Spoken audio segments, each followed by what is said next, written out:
नमस्कार। सदीनामा रोज़ाना बुलेटिन के श्रोताओं का हार्दिक स्वागत। मैं सुनीता अरोड़ा 12 जनवरी 2025 का संपादकीय प्रस्तुत कर रही हूँ, जिसका शीर्षक है दिल्ली मेट्रो स्टेशन का नाम क्यों है राजा नाहर सिंह। लेखक हैं हमारे संपादक महोदय इस पत्रिका के जितेंद्र जीतांशु जी। आइए सुनते हैं। 1857 में भारतीय स्वतंत्रता प्राप्ति हेतु प्रज्वलित प्रचंड समर अग्नि में परवाना बनकर जलने वाले अगणित ज्ञात एवं अज्ञात नौनिहाल शहीदों में बल्लभगढ़ नरेश राजा नाहर सिंह का नाम अत्यंत महत्वपूर्ण है। दिल्ली की जड़ में अंग्रेजों के विरुद्ध मोर्चा लगाने का श्रेय इसी महावीर को मिला। रण क्षेत्र में उसे पराजित करना असंभव ही था, क्योंकि अंग्रेज बल्लभगढ़ को दिल्ली का पूर्वी लोह द्वार मानकर उससे भयत्रस्त रहते थे और बल्लभगढ़ नरेश से युद्ध करने का साहस तक उनमें नहीं था। राजा नाहर सिंह के जीते जी उनको किसी पेंशन या उत्तराधिकार की भी कोई ऐसी उलझन न थी, जिसके कारण महारानी लक्ष्मीबाई या नाना साहब की भांति उनके व्यक्तिगत स्वार्थों को अंग्रेजों ने कोई धक्का पहुंचाया हो। फिर भी रोटी और लाल फूल का संकेत पाते ही राजा नाहर सिंह देश की स्वतंत्रता की रक्षार्थ स्वेच्छा से समर अग्नि में कूद पड़े और दिल्ली के पराभव के उपरांत भी अंग्रेजों से नाक से चना पिनवाते रहे। ये थी उनकी निष्पृह देशभक्ति की प्रबल भावना, जिससे अंग्रेज चकरा गए और अंत में छल से सफ़ेद झंडा दिखाकर धोखे से उन्हें दिल्ली लाए और वहाँ एक रात सोते हुए इस नाहर को फिरंगियों ने कायरतापूर्वक जेल के सिक्चों में बंद कर दिया। गिरफ्तारी के बाद भी अंग्रेज बराबर ये चेष्टा करते रहे कि नाहर सिंह उनकी मित्रता स्वीकार कर लें, किंतु वह महावीर तो उस फौलाद का बना था जो टूट सकती है किंतु झुकना नहीं जानती। परिणामतः अंग्रेजों की मैत्री को अस्वीकार करने के अपराध में राजा नाहर सिंह ने दिल्ली के ऐतिहासिक फव्वारे पर सहर्ष फांसी के तख्ते पर झूलकर जर्जर भारत माता का अपने रक्त से अभिषेक किया और एक महान उद्देश्य की प्राप्ति के मार्ग में वह मरकर भी अमर हो गए। महत्वपूर्ण क्यों नहीं, ये दूसरी बात है कि विदेशी दासत्व के युग में लिखे गए भारतीय इतिहास ग्रंथों में भारत के इस अमर नौनिहाल को वह महत्वपूर्ण स्थान नहीं दिया गया है जिसका वह वास्तविक अधिकारी है। पर क्या अब स्वतंत्र भारत में भी हम इस पिछली भूल को दोहराते रहें? कदाचित राजा नाहर सिंह के इस अमर बलिदान को दो कारणों से अधिक महत्व नहीं मिला।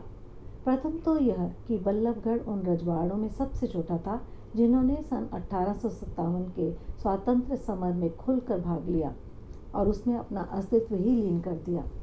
उगते सूर्य को नमस्कार करने वाली हमारी मनोवृत्ति इस डूबते सूर्य की ओर आकृष्ट नहीं हुई, या फिर दूसरा कारण ये था कि राजा नाहर सिंह को फांसी देने से पूर्व कूटनीतिज्ञ अंग्रेजों ने उन्हें जबरन नाहर खां प्रचारित करके जनता में एक भ्रम फैला दिया था। किंतु धर्म अनुसार राजा अवध्य होता है, किंतु हिंदू धर्म अनुसार राजा अवध्य होता है, किंतु अंग्रेजों के हित में इस राजा का मारा जाना उस समय अनिवार्य था। अस्तु, अंग्रेजों ने एक विरोधी शक्ति के रूप में राजनीतिक उद्देश्य से राजा नाहर सिंह के विरुद्ध जो कुछ भी किया, हम यहाँ उस पर विचार करना नहीं चाहते, क्योंकि स्वयं ब्रिटिश इतिहासकारों ने महाराजा नाहर सिंह का जिस रूप में उल्लेख किया है वही उनके व्यक्तित्व एवं वीरत्व की परख की उत्तम कसौटी है। यदि महाराजा और उनके पूर्वज अद्वितीय वीर, सुयोग्य सैन्य संचालक, चतुर राजनीतिज्ञ तथा प्रजावत्सल शासक न होते तो मुगल साम्राज्य की नाक के तले ही यह स्वतंत्र जार राज्य बल्लभगढ़ शान से मस्तक उठाए यूं खड़ा न रहता। मुगलों से संधि। बल्लभगढ़ का यह छोटा सा राज्य दिल्ली से केवल 20 मील दूरी पर था। मुगल सिंहासन की जड़ में ही एक शक्तिशाली हिंदू राज्य स्वयं मुगलों को ही कब सहन होता। इतिहास साक्षी है कि बार बार शाही सेना ने बल्लभगढ़ पर आक्रमण किए। पर वल्लभगढ़ के सुदृढ़ दुर्ग की अजयता को स्वीकार करके दिल्ली दरबार वल्लभगढ़ नरेशों के साथ मित्रता के स्थायी संबंध में बन गया। नवयुवक राजा नाहर सिंह की ये दूरदर्शिता ही कही जाएगी कि इन्होंने दिन दूने बढ़ने वाले अंग्रेजी खतरे का सामना करने की दृष्टि से मुगल बादशाह से मित्रता कर ली। मित्रता के साथ ही लड़खड़ाते मुगल साम्राज्य का बहुत सा उत्तरदायित्व भी राजा नाहर सिंह ने अपने कंधों पर संभाला। परिणामतः दिल्ली नगर की सुरक्षा एवं सुव्यवस्था की बागडोर बादशाह ने राजा को दे दी। शाही दरबार में राजा नाहर सिंह को विशेष सम्मान के रूप में सोने की कुर्सी मिलती थी और वह भी बादशाह के बिल्कुल समीप। इस प्रकार टूटते हुए मुगल साम्राज्य की ढाल के रूप में सम्राट बहादुर शाह के यदि कोई विश्वस्त सहायक थे तो वह राजा नाहर सिंह ही थे। हर संकट में वह दिल्ली की गद्दी की रक्षा तत्पर रहते थे, परंतु समय की गति तो किसी के रोके रुकती नहीं। धीरे धीरे दिल्ली का तख्त अंग्रेजों के चंगुल में आता गया। यह दशा देखकर राजा नाहर सिंह सशंक हो उठे। उन्होंने रात दिन दौड़ धूप करके सैन्य संगठन किया और इस योजना की सफलता के लिए यूरोपीय कप्तानों को अपनी सेना में सम्मानपूर्ण पद दे दिए। श्री पियर्सन को दिल्ली में वल्लभगढ़ राज्य का रेजिडेंट नियत किया गया तथा वल्लभगढ़ की सेना को यथासंभव आधुनिक शस्त्रास्त्रों से सुसज्जित किया। 16 मई 1857 को जबकि दिल्ली फिर से आज़ाद हुई, राजा नाहर सिंह की सेना दिल्ली की पूर्वी सीमा पर तैनात हुई। शाही सहायता के लिए 15,000 रुहेलों की फौज सजाकर मोहम्मद बख्त खां दिल्ली में आ चुका था, किंतु उसने भी पूर्वी मोर्चे की कमान राजा नाहर सिंह पर ही रहने दी। सम्राट बहादुर शाह भी अपनी दाहिनी भुजा नाहर सिंह को ही मानते थे। मजबूत मोर्चाबंदी। अंग्रेजी आधिपत्य से मुक्त राजधानी दिल्ली के 134 दिन के स्वतंत्र जीवन में राजा नाहर सिंह ने रात दिन परिश्रम करके सुव्यवस्था बनाए रखने तथा मजबूत मोर्चाबंदी करने का प्रयत्न किया। उन्होंने दिल्ली से वल्लभगढ़ तक फौजी चौकियां तथा गुप्तचरों के दल नियुक्त कर दिए। उनकी इस तैयारी से त्रस्त होकर ही सर जॉन लॉरेंस ने पूर्व की ओर दिल्ली पर आक्रमण करना स्थगित कर दिया। लॉर्ड कैनिंग को लिखे गए एक पत्र में सर जॉन लॉरेंस ने लिखा था, यहाँ पूर्व और दक्षिण की ओर वल्लभगढ़ के नाहर सिंह की मजबूत मोर्चाबंदी है और उस सैनिक दीवार को तोड़ना असंभव ही दिख पड़ता है जब तक कि चीन अथवा इंग्लैंड से हमारी कुमक नहीं आ जाती। यही हुआ भी। 13 सितंबर को जब अंग्रेजी पलटनों ने दिल्ली पर आक्रमण किया तब वह कश्मीरी दरवाजे की ओर से किया गया। एक बार जब गोरे शहर में घुस गए तब अधिकांश भारतीय सैनिक तितर बितर होने लगे। बादशाह को भी किला छोड़कर हुमायूं के मकबरे में शरण लेनी पड़ी।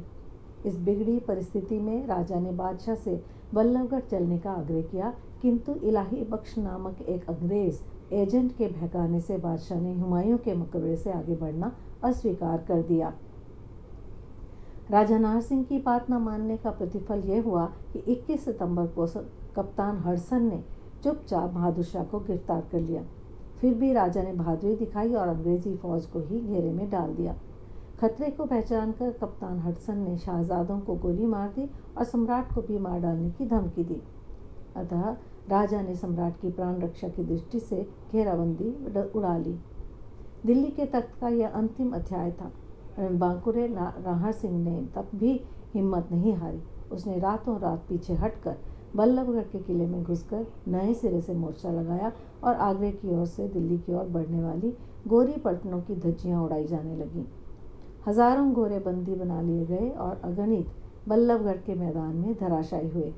कहा जाता है कि वल्लभगढ़ में रक्त की नाली बहने लगी थी, जिससे राजकीय तालाब का रंग रक्तिम हो गया था।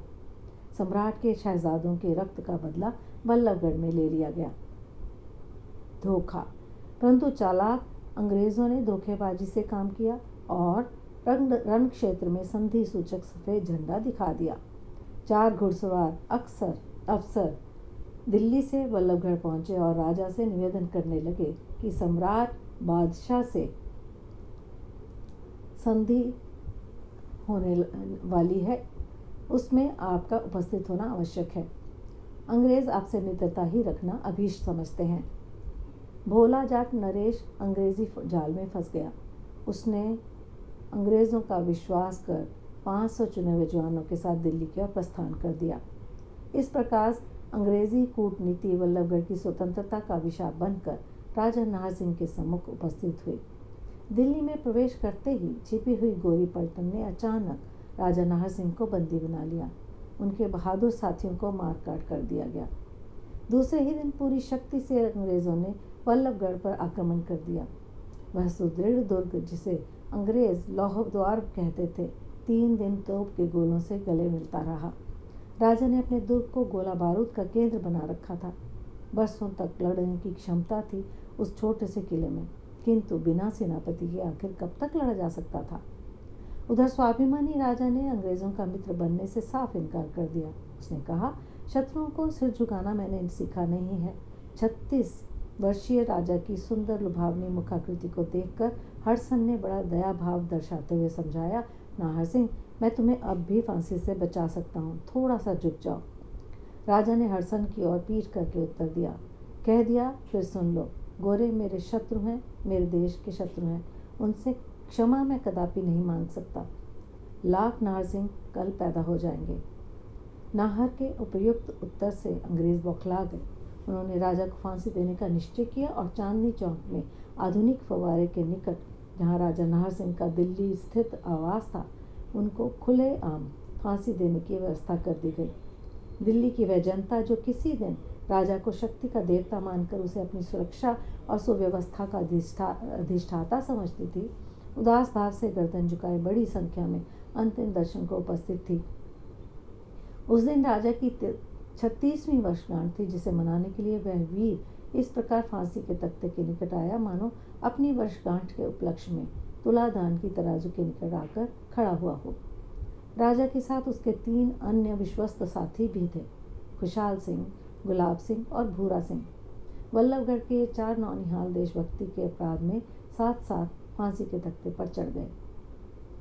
दिल्ली की जनता निराश्रय भाव से अश्रु हृदय विदारक दृश्य को देख रही थी, परंतु राजा नाहर सिंह के मुखमंडल पर मलिनता का कोई चिन्ह न था, वरन एक दिव्य तेज शत्रुओं को आशंकित करता हुआ उनके मुखमंडल पर छाया हुआ था। चिंगारी बुझने न देना। अंत में फांसी की घड़ी आई और हडसन ने सिर झुकाकर राजा से उनकी अंतिम इच्छा पूछी। राजा ने सतेज स्वर में उत्तर दिया, तुमसे कुछ नहीं मांगना, परंतु इन भयत्रस्त दर्शकों को मेरा यह संदेश दो कि जो चिंगारी मैं आज आप लोगों में छोड़े जा रहा हूँ, उसे बुझने न देना। देश की इज्जत अब तुम्हारे हाथ है। हडसन समझ नहीं सका। उसने दुभाषिए की ओर इशारा किया, किंतु दुभाषिए ने जब उसे राजा की इच्छा सुनाई तब वह सन्न रह गया और राजा की इस अंतिम इच्छा को उपस्थित दर्शकों को कहने में अपनी असमर्थता प्रकट की। इस प्रकार राजा नाहर सिंह निस्वार्थ भाव से देश की बलिवेदी पर चढ़कर अमर हो गए। उनका पार्थिव उनके परिवार को नहीं दिया गया, अतः उनके राजपुरोहित ने राजा का पुतला बनाकर गंगा किनारे अंतिम संस्कार की रस्म पूरी की। आमीन। साभार विवेक आर्य द्वारा उपलब्ध पुस्तक देशभक्तों के बलिदान, लेखक स्वामी ओमानंद जी महाराज। धन्यवाद।